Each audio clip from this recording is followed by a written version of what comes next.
Acho que foi. Foi. É... Esperar aqui o início. Mas para começar, boa tarde.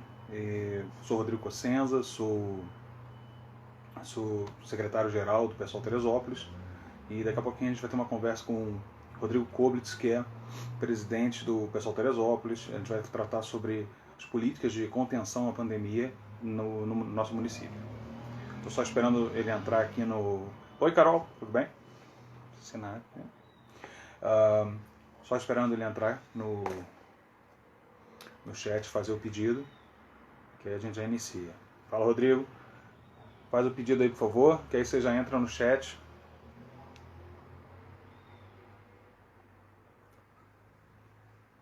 Isso.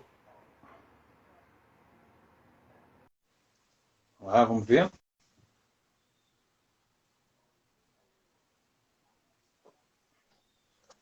Putz, tá horrível aqui.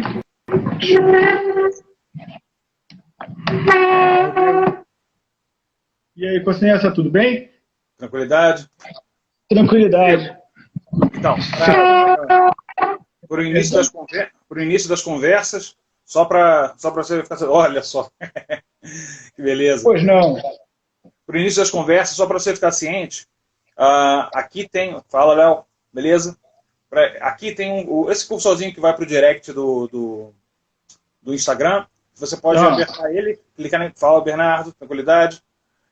Você pode clicar nele, aí você encaminha essa live para os seus contatos. Só você clicar nele, e você nem vai sair. É um cursorzinho, assim, é o mesmo que aparece no aviãozinho, né? Hã? Pô, mas aí eu mando para todo... Tem jeito de mandar para todo mundo? Ah, não. Você escolhe aí quem é que você vai mandar e manda ver. Enquanto isso, Fala aí, Léo. Salve, camarada. Tranquilidade? Vamos começar aqui essa conversa. Eu vou começar, então, primeiro apresentando o que é esse projeto. Esse projeto ele é uma iniciativa do Pessoal Teresópolis, que é uma conversa, são lives feitas aqui no nosso Instagram, para debater a conjuntura do nosso município em especial, mas circunscrita a essa situação da pandemia. E a gente está trazendo, inicialmente, o pessoal do próprio partido, mas também é aberto a conversas com outras pessoas, mas inicialmente as conversas estão sendo com aqueles que atuam no Pessoal Teresópolis. Fala, Marcos Habib, tranquilidade. Lu Becker, tudo bem? Bom, então, e hoje a gente chamou o Rodrigo Koblitz, que é presidente do Pessoal Teresópolis, para conversar com a gente sobre as políticas de contenção à pandemia realizadas no município. Como é que estão essas políticas aqui? Como é que está a situação do município em relação à sua organização para não permitir que a pandemia impacte Teresópolis de uma maneira tão violenta como a gente está vendo aí no mundo? Então, e aí a conversa vai rodar, vai gerar em torno, em especial disso, da ação concreta do município, da prefeitura, para ser mais específico, acerca dessas políticas.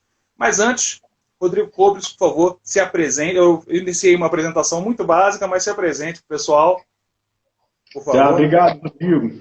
Bom, inicialmente eu queria agradecer o convite, acho que estamos de parabéns aí por essa iniciativa. Mais do que seguir a orientação de uma pessoa, de um grande líder, de um mito, nós precisamos pensar e de forma plural, sabe? Entender as diversas complexidades que tem em torno disso e, evidentemente, que uma resposta nacional ele vai afetar todo mundo, mas ele não vai resolver o problema do município, né? Ele não vai minimizar o problema no município. Então, é necessário que a gente aqui de Teresópolis possa raciocinar, pensar sobre as nossas alternativas.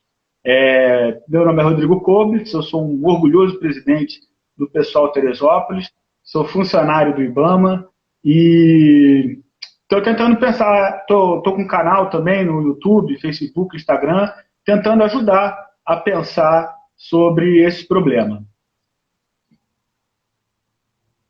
Bom, então, Koblitz, a gente está vendo o Brasil todo tentando se mobilizar, mesmo contra a ação do próprio governo federal ou mais especificamente a ação da Presidência da República, não necessariamente de todo o governo federal, mas principalmente do núcleo da Presidência da República, na negativa da existência de um problema sério que é o da pandemia do Covid-19.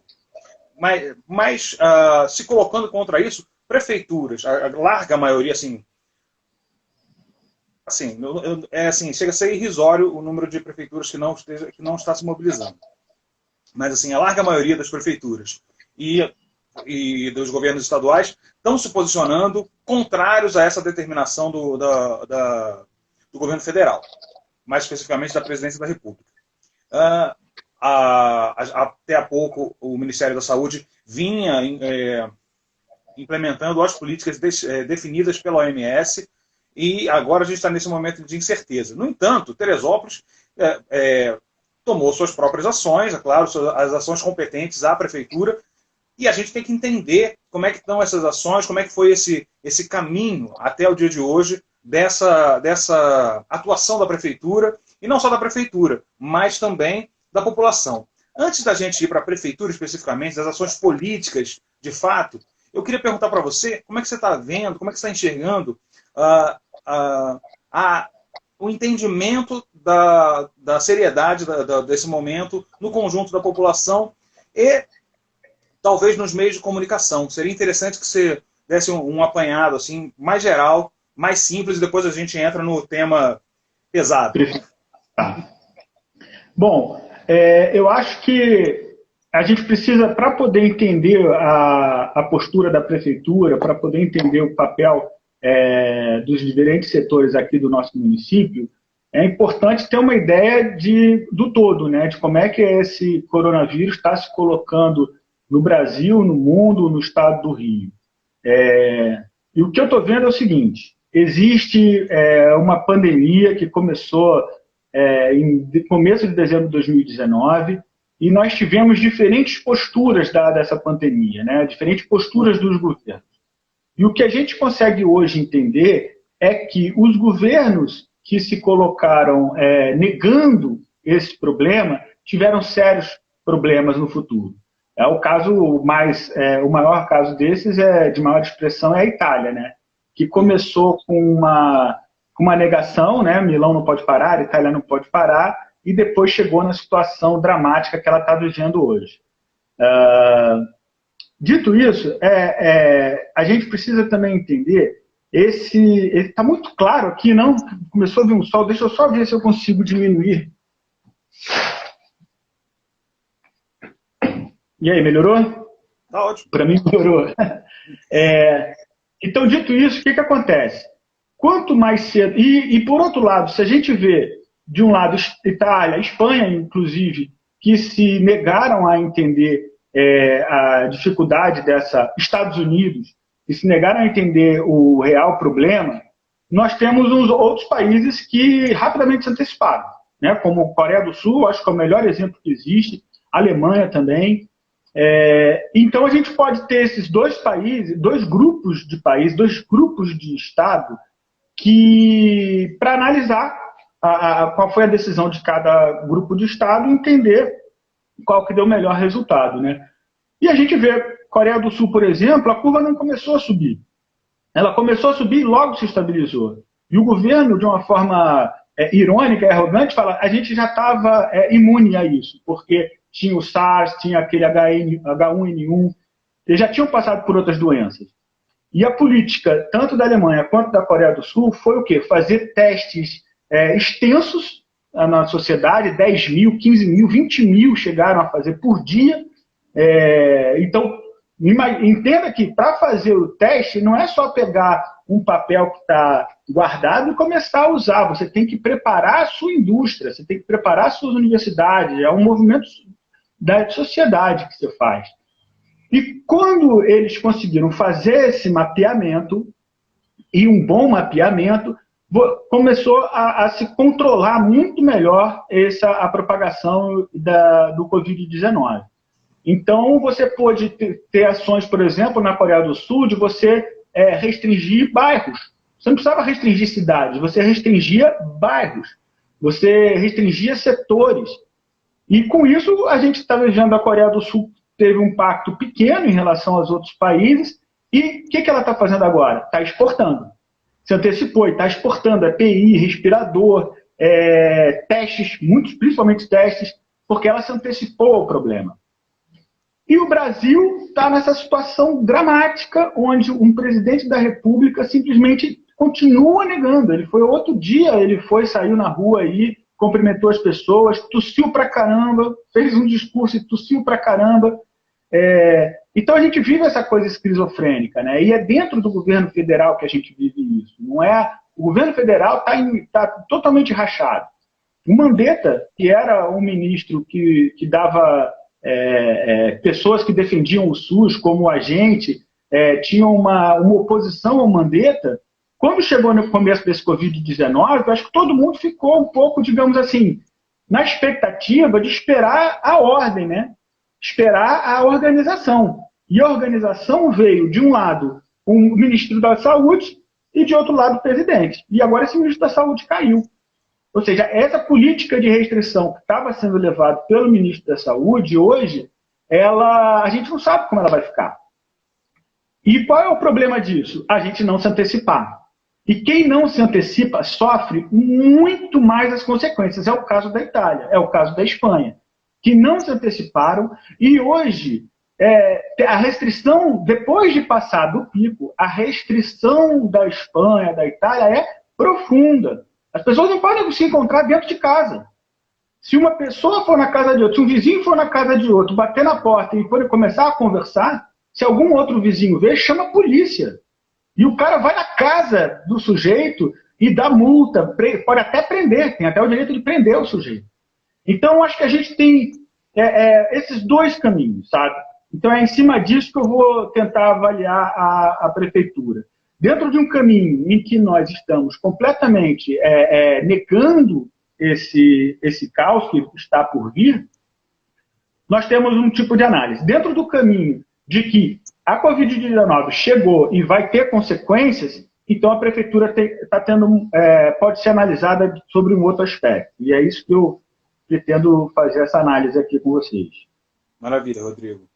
Antes da gente continuar, só dar um alô aqui para a Giovana, para Monique Sandim, salve Monique, para o Yuri, que acabou de entrar também, para a Janine Maffei, tranquilidade, Janine. Grande Janine. Pessoal que está aí acompanhando aos pouquinhos. Pessoal que se puder, compartilhar para os amigos. O tema é importante para os amigos de Teresópolis em especial. Importante que a gente acompanhe, que a gente debata. Se quiser botar alguma questão, coloquem aí. Eu estou tentando me aprimorar aqui nessa tarefa. Às vezes eu deixo passar, porque às vezes quem está conversando com a gente está no meio de um raciocínio, mas eu tento pegar rapidamente aqui e pelo menos transformar em algum tipo de questão mais direta.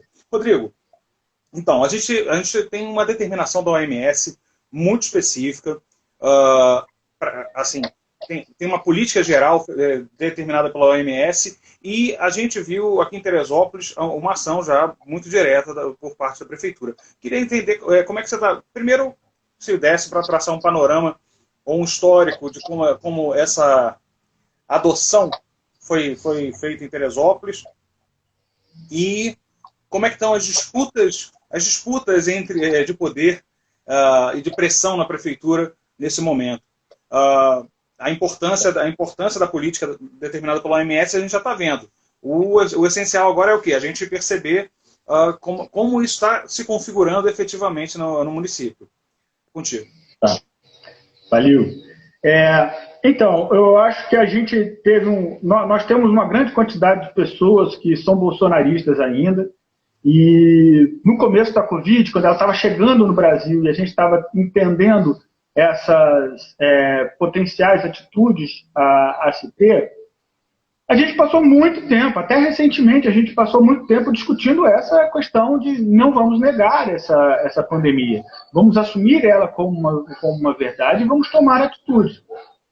Então, acho que a sociedade teresopolitana ficou muito tempo ainda, e ainda tem gente hoje, eu discuto aí em alguns chats, E ainda tem muita gente que nega, que acha que isso é coisa que foi de esquerdopata, sei lá, umas conversas que não dá nem para entender. Não tem um raciocínio lógico por trás, sabe? Tem só fake news e algumas coisas soltas. Então, essa é uma dificuldade que a sociedade inteira de Teresópolis sofreu e ainda continua sofrendo em menor monta agora. E a prefeitura foi um pouco a reboque disso. Por exemplo, quando a gente começou com as ações do governo estadual de fazer um lockdown, de fazer as restrições, a gente simplesmente acompanhou. Então, teve um breve momento aí que, sem explicação, pensando no crescimento da curva, no crescimento de contágio, a gente tinha fechado os bares e a gente reabriu os bares. Então, a gente reabriu os bares por alguns dias, e aí a oposição, várias pessoas externalizaram essa má gestão em termos disso, e o prefeito voltou atrás. A mesma situação aconteceu agora em relação a produtos de leguminosas, hortaliças, né, os hortifrutos que a gente é campeão aí de venda. Essas pessoas estavam indo para o Ceasa sem proteção, estavam tendo contato com as pessoas, voltando, e não tinha nenhuma ação da prefeitura em relação à desinfecção ou à explicação a essas pessoas sobre como poderia se precaver, etc. E aí houve um movimento na sociedade também de falar, olha, esse pessoal é importante, vamos dar atenção a isso, e a prefeitura agiu. Então, analisando o problema da coronavírus diante do fato de que ela é uma pandemia séria, e de que ela vai colocar a gente numa depressão econômica, que ela vai colocar a gente dentro de um cenário que ninguém sabe direito o que fazer, a nossa prefeitura é muito tímida. É profundamente tímida nas ações, e isso dá um pouco de receio da gente confiar nas ações que ela vai ter. Por outro lado, todas as ações da prefeitura que seguem a OMS têm que merecer total apoio de toda a sociedade, inclusive da gente. Então, essas ações de desinfecção são muito boas, que estão sendo feitas agora. Você ter restringido vários restaurantes é muito bom. Você ter impedido que use máscaras dentro dos estabelecimentos comerciais. Impedido não, né? Obrigado a utilizar máscaras dentro dos estabelecimentos comerciais. Está muito boa, mas a cidade ainda está cheia. Você vai na cidade, você ainda encontra muitas pessoas por lá, muitas vezes conversando, etc. e tal. Agora, eu acho que a gente precisa dar alguns passos, Rodrigo. Se você me permite, eu vou tentar fazer uma projeção aqui sobre o nosso município, porque nós somos calcados em dois grandes setores econômicos, agricultura e turismo. A ficha tem que cair. Aliás, desculpa, antes disso, a gente precisa entender qual é o nosso potencial de responder a coronavírus, né? Se nós temos 180 mil pessoas e a taxa de pessoas que precisam de UTI gira em torno de 1 a 10%, não é de letalidade, é a pessoa que vai precisar de UTI, tá? Porque a Itália, por exemplo, ela teve um grande número de mortes porque muita gente precisou de UTI e não tinha. Mas se tivesse o respirador, se tivesse o espaço da UTI, não teria morrido, entendeu? Então nós temos 180 mil pessoas. Se 1% disso pegar coronavírus, são 1.800. Se 10%, aliás, se todo mundo pegar coronavírus, você tem de 1.800 a 18 mil pessoas que vão precisar de leitos de UTI. Nós temos 40. Portanto, para poder garantir que as pessoas não morram de coronavírus, a gente tem que fazer com que esse contágio seja suficiente para que essas 1.800 ou 18 mil pessoas cheguem apenas a 40. Portanto, a única solução que nos resta, então, é o isolamento social. É a única solução que nos resta. E aguardar uma vacina. Porque, enquanto isso, nós vamos ter anos. Enquanto essa vacina não acontecer, nós teremos anos de tentar diminuir o contágio para garantir que essas pessoas que forem contagiadas e precisem de UTI terem uma máscara. E esse é o quadro no Brasil, esse é o quadro no mundo.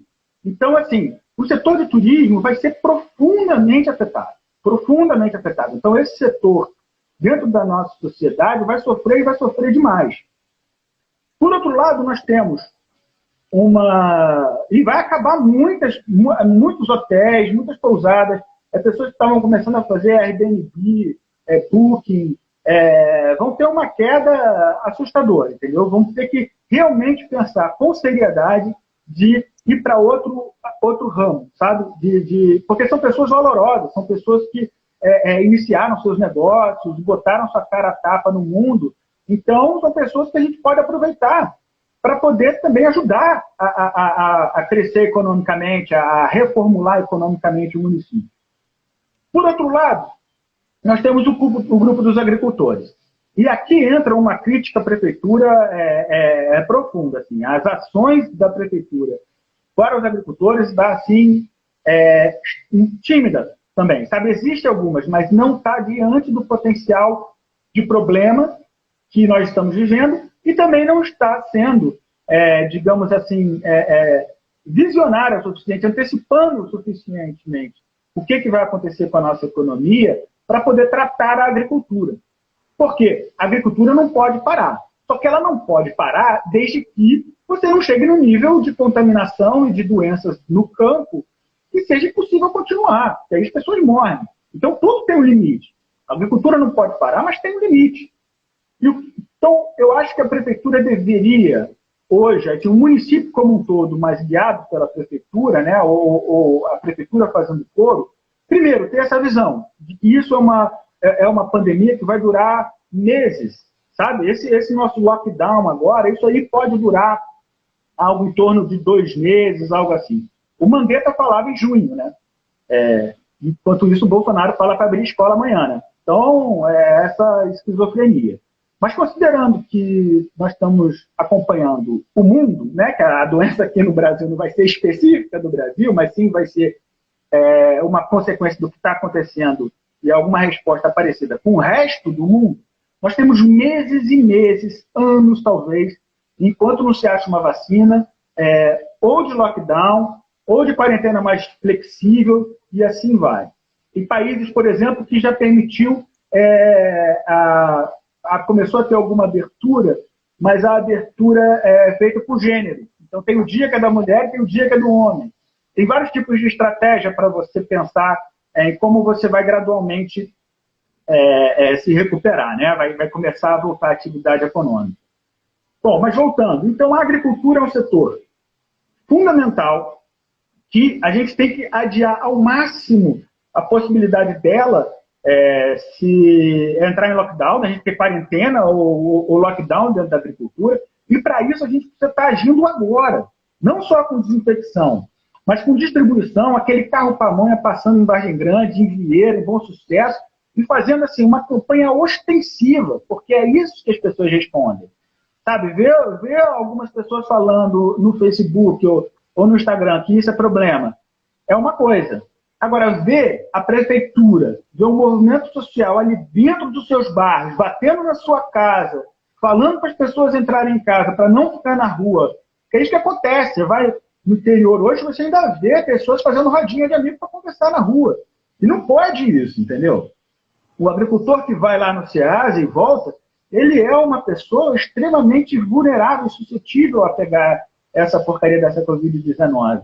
Então, o que a gente tem que fazer urgentemente? Conscientizar as famílias desses agricultores do trato que tem que ter, do distanciamento social que precisa ter, e do uso de máscaras, inclusive, do ambiente que pode ser criado de uma forma isolada dentro da própria casa, e também dos cuidados que esse agricultor e outros cuidados que a família precisa ter.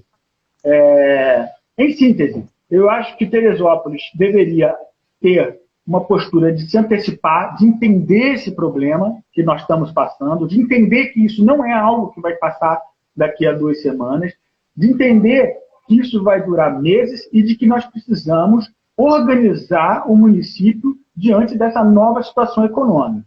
É uma situação econômica de restrição de viagens, de restrição de escolas, de restrição de atividade econômica que nós estamos tendo até agora. É preciso se reinventar. E a prefeitura não está tendo esse papel, no meu entender, de liderança desse movimento. Acho que ainda não caiu a ficha no Clausen, ainda não caiu a ficha nas pessoas da prefeitura, que é importante a gente se reorganizar urgentemente. Vai ser preciso ter muita coragem para um prefeito, para um grupo de gestores, assumir uma postura que hoje vai ser impopular, mas daqui a 2 meses vai começar a dar frutos, e daqui a 6 meses, então, nem se fala. Entendeu? Bom, então você fez um mapeamento bem substantivo, uma leitura até para além de Teresópolis, pensou também a questão do Brasil e como isso afeta os ânimos nos municípios, ou seja, essa incerteza, ou pior, essa negativa por parte da Presidência da República. Mas tem alguns pontos aqui que você tocou que eu acho que são bastante importantes, que eu queria uma breve atenção sua, e é bem breve mesmo, porque tem outro ponto que eu acho que também vale bastante a gente comentar, que é essa questão da infraestrutura.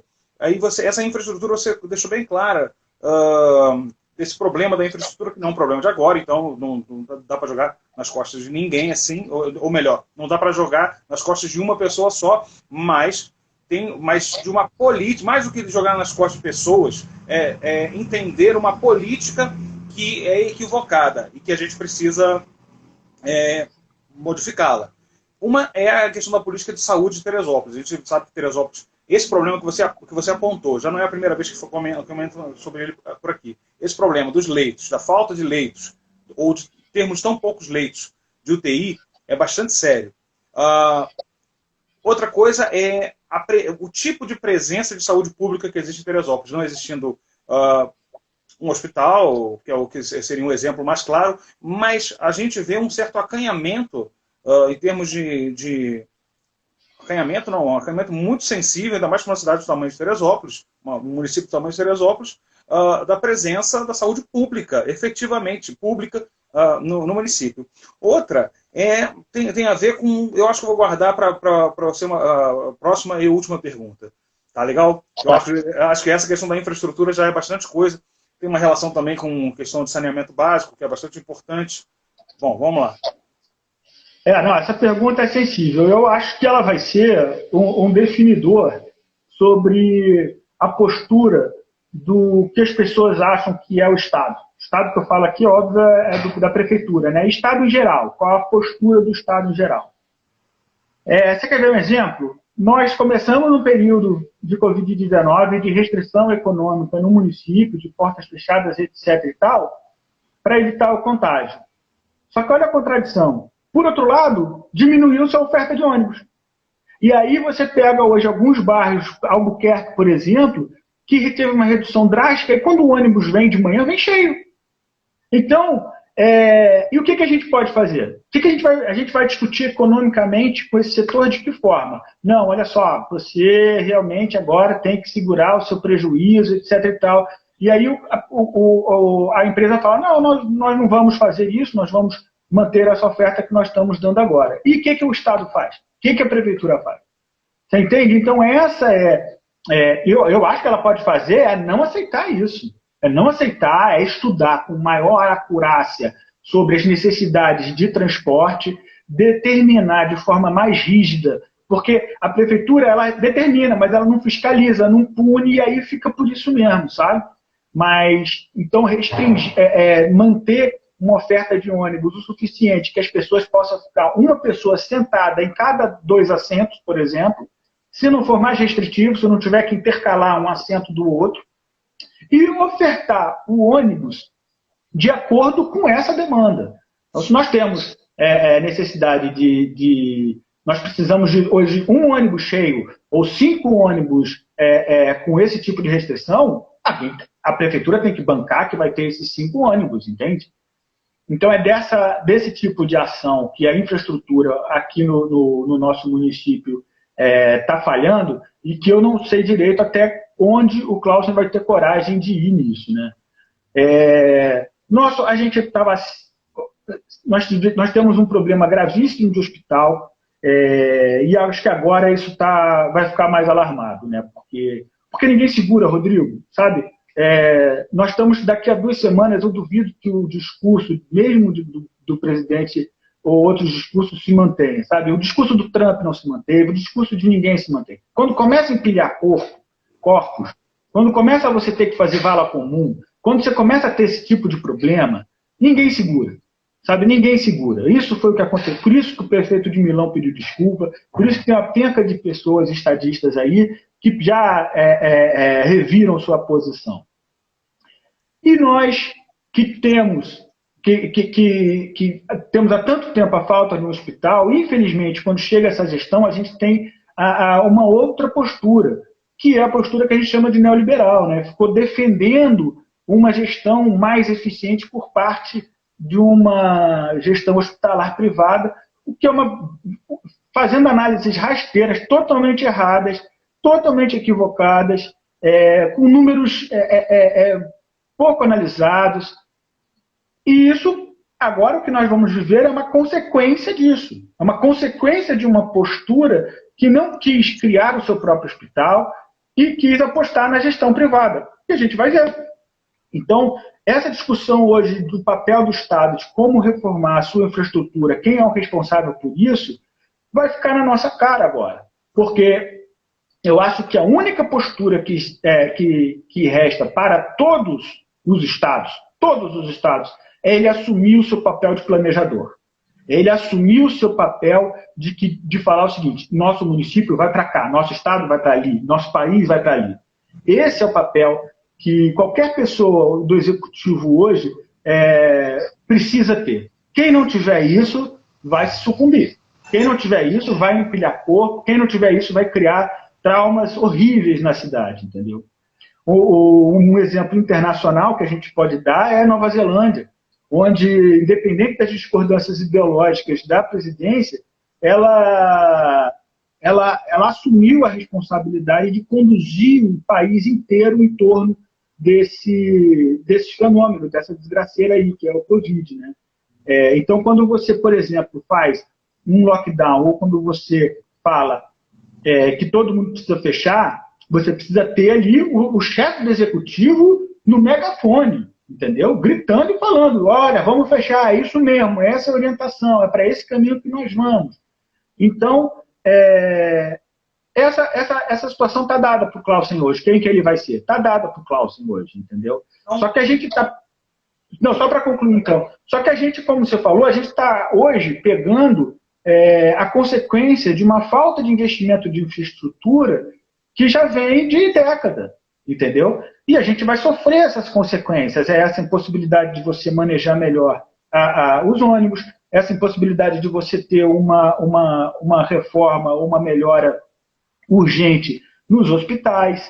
Então, a gente vai pagar parte do preço da história e parte do preço dessa gestão que estava apostando em outras coisas. E eu acho que é na iniciativa privada, na possibilidade da gestão privada fazer gestão de hospitais. Isso que a gente vai ver as consequências agora. Porque não é para a classe média e para a classe alta que isso vai cair mais forte. É para o pobre, que precisa do público, que precisa do gratuito, que indiretamente está sempre pagando imposto, quando compra um biscoito, quando pega um ônibus, quando vai botar uma gasolina no carro. Está sempre pagando imposto. Só que esse dinheiro que a gente tem visto, ele tem se concentrado no mercado financeiro. Agora a gente precisa fazer o retorno desse dinheiro para o setor público para aumentar a capacidade de investimento dele. Entendi. Eu vou pegar aqui alguma coisa do que foi dito aqui, porque eu acho que ela encaixa do que foi dito aqui, por exemplo, a Janine, e o Léo também até contribuiu também com um adendo, sobre a questão do comércio em Teresópolis. E essa é uma questão muito diretamente preocupante, porque a gente tem no setor de serviços talvez o nosso principal setor de empregos. Caberia, assim, tem uma luta grande no governo federal, há uma disputa também no governo estadual da forma como salvaguardar os trabalhadores, antes de mais nada, mas também pequenas e microempresas. porque são as principais empregadoras. O que a gente tem visto no governo federal é uma facilidade muito grande para atuar em defesa de interesses de bancos e de mega empresas ou do conjunto de empresas pertencentes à classe dominante e sempre criando dificuldades, principalmente para esses pequenos e microempresários e, certamente, sem sombra de dúvidas, para a classe trabalhadora como um todo. Inclusive aqueles que são trabalhadores informais, inclusive aqueles que estão desempregados, mas são classe trabalhadora em potencial, na condição mais dolorosa que se possa ter, que é essa condição de você estar desempregado sem ter como se sustentar, sem ter como garantir a sua sobrevivência minimamente. Políticas para salvaguardar trabalhadores, micro e pequenos empresários, podem partir da prefeitura. Queria que você discorresse um pouco sobre isso, sobre essa necessidade de um certo protagonismo por parte do poder público municipal em garantir esse tipo de ação. Talvez não dê para fazer o mesmo volume de ações ou ter o mesmo volume de recursos vindos do governo federal. Porém, dá para garantir uma condição menos perigosa para o conjunto da população de Teresópolis. Então, que políticas a gente podia pensar para salvaguardar os trabalhadores teresopolitanos e essas pequenas e microempresas que estão em desespero também? Porque, esse grau de desobediência que às vezes acontece, ele é alimentado por uma gente irresponsável que joga com o desespero dessas pessoas. As pessoas estão desesperadas por dois motivos. Um, por conta da possibilidade de ficar doente nessa situação e de não ter leito, de não ter socorro garantido, mas também de ter o seu ganha-pão, seja como trabalhador, seja como dono da sua biroscazinha lá qualquer, impedido, assim, que entre em falência, que não consiga mais sobreviver daquele dinheiro, daquele trabalho. Queria as palavras sobre isso. Sim. Esse ponto, Rodrigo, eu acho que ele vai por parte dentro daquele contexto maior de o que vai ser a economia daqui para frente, sabe? E como a gente pode se organizar em torno disso. É isso que você falou. O governo, de uma semana para outra, depois do Paulo Guedes conversar com a XP, liberou 1,2 trilhão de reais para bancos, 1,2 trilhão de reais para bancos. E para quem é pobre, para quem estava precisando de auxílio urgentemente, a proposta 01 do governo, qual foi? R$200 por família.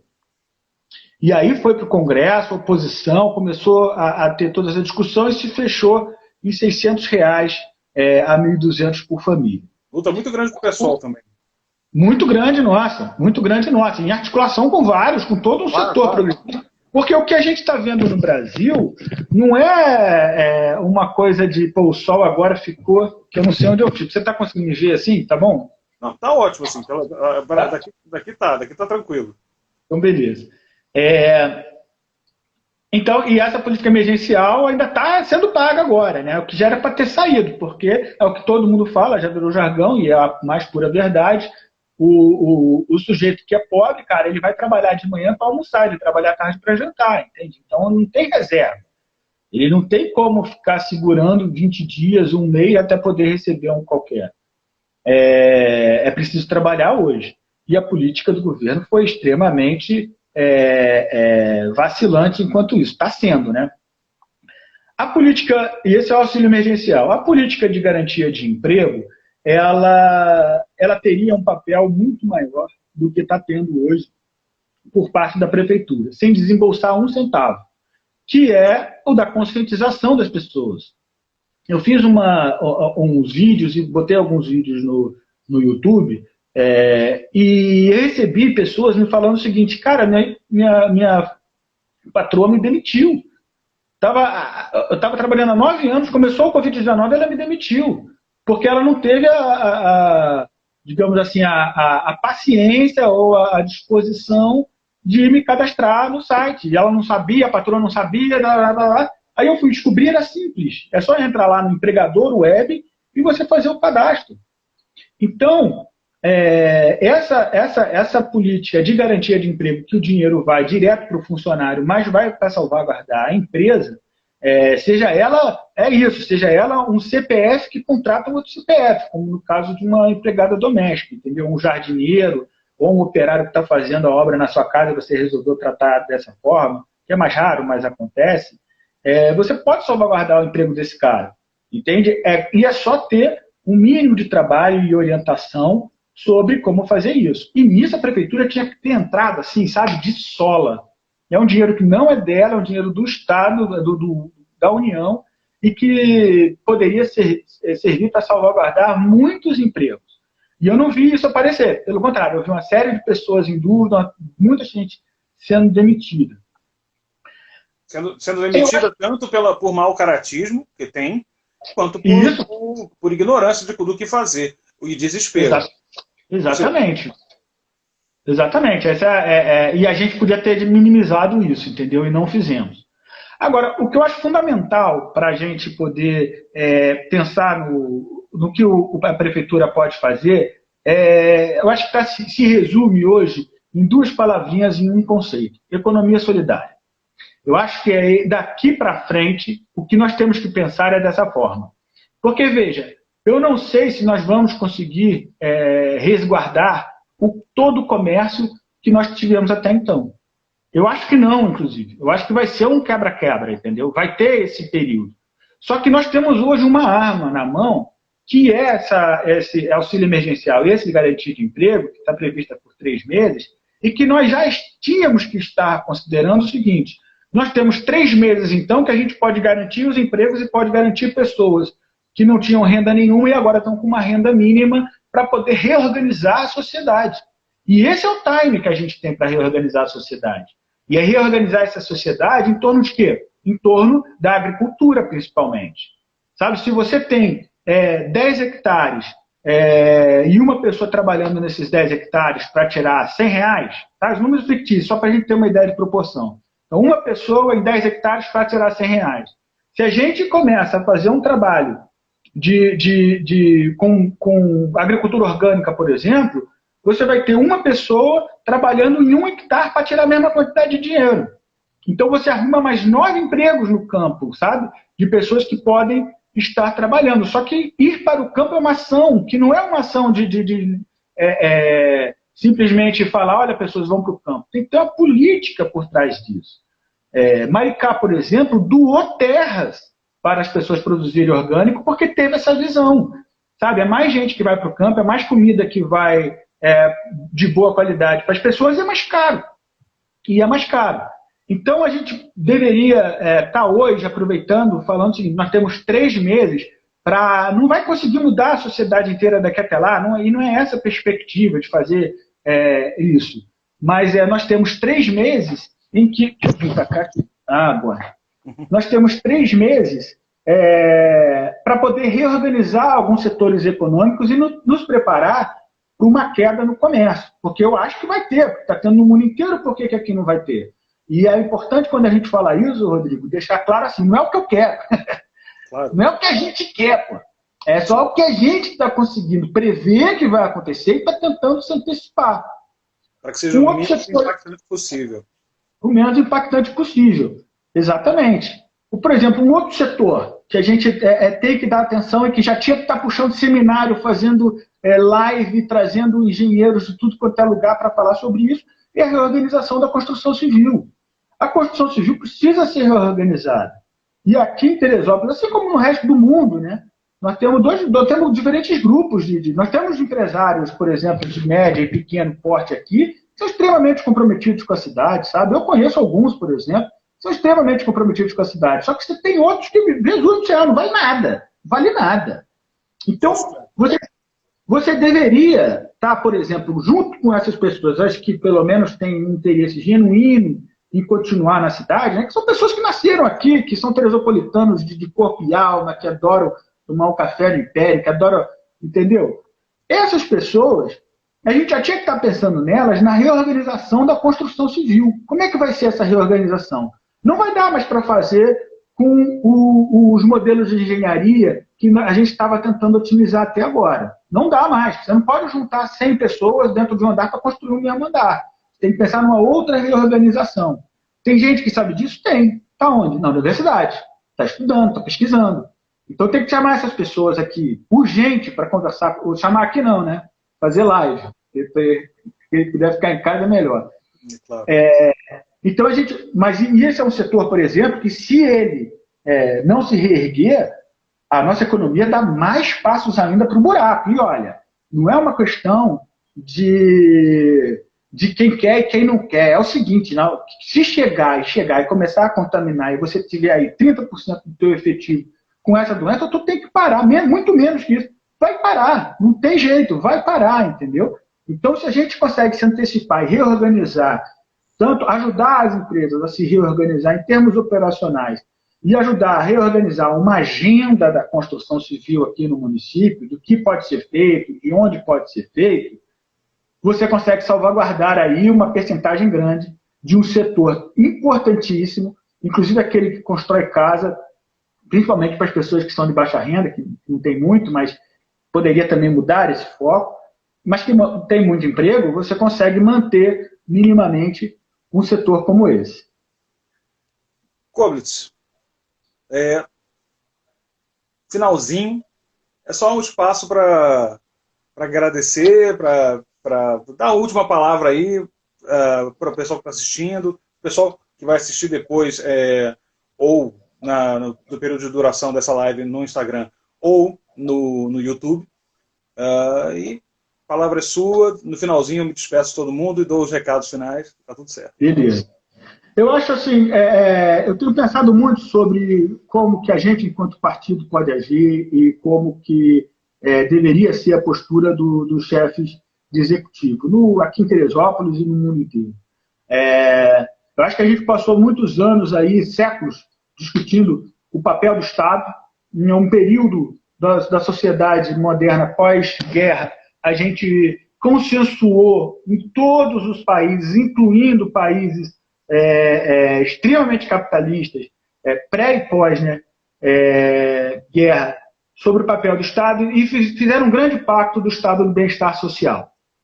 Eu acho que nós temos que voltar a pensar da importância do Estado, que essa discussão hoje neoliberal ou um Estado capaz de fornecer essas questões mínimas, que é para a sobrevivência da pessoa, ela já morreu. Ela já morreu, porque a questão prática, empírica da vida já colocou o Estado e os representantes dos executivos nas diversas esferas como sendo o fundamental para você retomar a economia, para você não matar a gente. Então, essa coisa já está discutida, sabe? Já está dada. A importância é essa. A prefeitura precisa crescer, o Estado precisa crescer, a União precisa crescer, enquanto poder de liderança e, fundamental, poder de planejamento. Tudo que nós falamos aqui exige o quê? Exige um executivo capaz de planejar, capaz de dizer quem pode ou não sair da rua, capaz de dizer qual mercado que abre e qual que fecha, capaz de dizer qual o setor da economia que nós vamos apontar, capaz de dizer quais são as regras obrigatórias para voltar a funcionar a construção civil, capaz de dizer como é que nós vamos reorganizar a nossa agricultura, que eu acho que é o ponto fundamental, capaz de dialogar e responder o que vai acontecer com o setor de turismo de Teresópolis, como que a gente vai conseguir assimilar esse grupo de pequenos empreendedores, de médios empreendedores até, numa outra forma de fazer economia. Então, esse papel cabe hoje ao executivo. Como que ele vai lidar com isso? Eu não sei. Agora, eu acho que a gente, enquanto partido, está oferecendo os nossos questionamentos e oferecendo as nossas sugestões para que possa ser usado por quem quer que seja. Está dando nossa opinião, como a gente sempre fez, participando da vida de Teresópolis, tentando contribuir, no caso agora cada vez mais dramático, para as pessoas não morrerem e no futuro, daqui a 3, 4 meses, conseguir retomar economicamente o nosso município com a menor queda.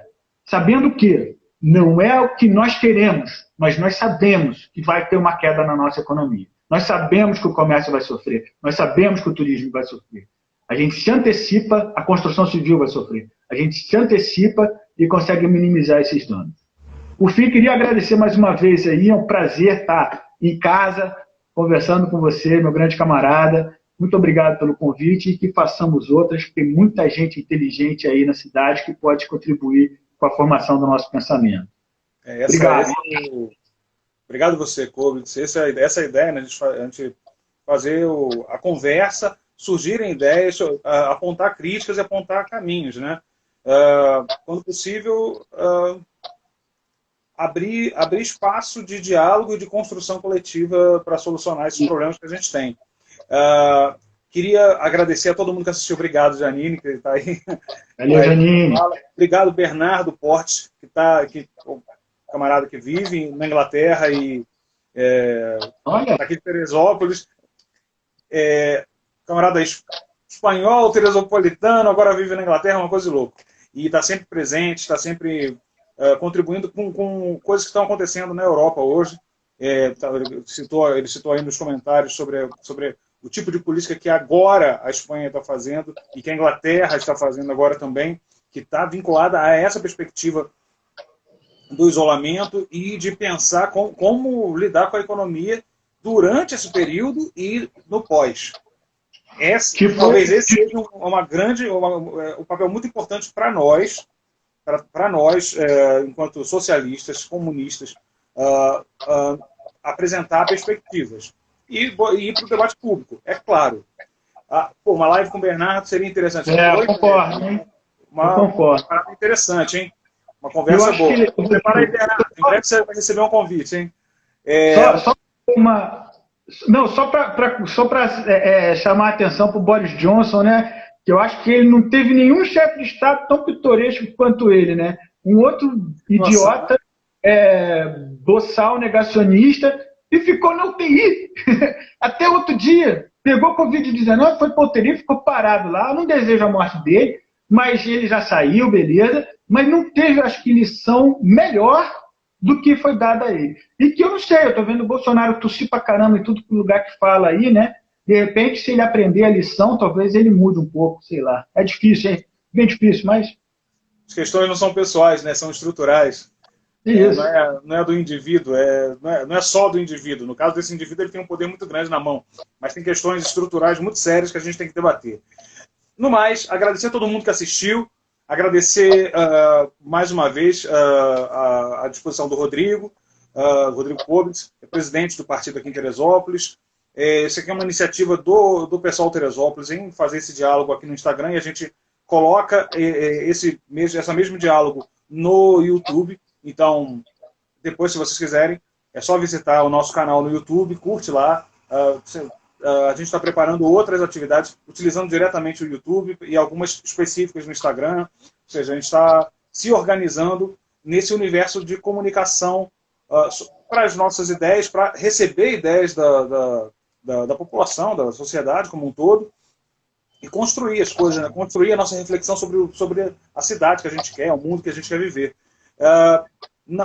Dá o recadinho, quem puder, curta a nossa página no Facebook, o nosso perfil aqui no Instagram, o nosso canal no YouTube, e dá o recado da nossa próxima conversa, que vai ser com o Marcos Vinícius Habib, que vai ser sobre o papel social das igrejas durante esse período da pandemia, durante o Covid-19. Ou seja, como é que está a atuação aqui em Teresópolis? Aqui, como é que está a atuação dessas igrejas? Igreja aí a gente está pensando em uma perspectiva larga, que são essas instituições religiosas, grupos religiosos como um todo, de todas as profissões religiosas possíveis.